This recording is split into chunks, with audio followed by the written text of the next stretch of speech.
Communication. The need for transport grows. The Stone Age man had to travel on foot. At the most, he could ride animals like the horse, the donkey, or the camel. He used them to carry loads.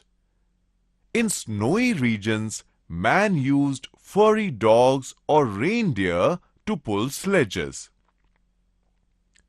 Wheeled carts made it possible for man to travel long distances in a short while.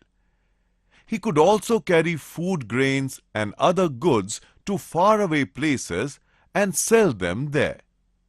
Later on, villages increased in number.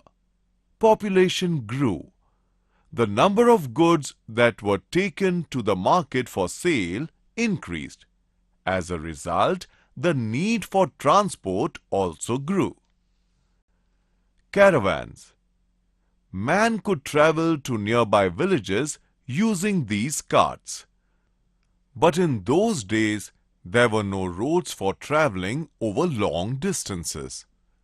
Man used caravans of animals like bullocks, camels, and donkeys to travel over long distances.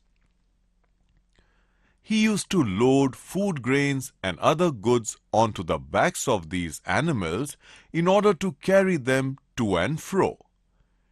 In time, these caravans started traveling very far. Transport on water.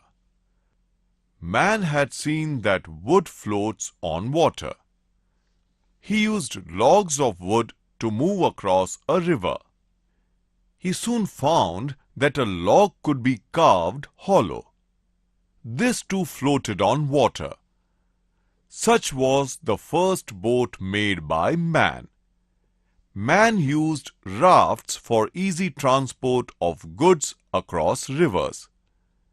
Rafts were made by tying many logs of wood together. Heavy goods could be carried more easily on a raft. Man went on improving upon boats and began to build ships. During the age of metals, man crossed even seas in his ships.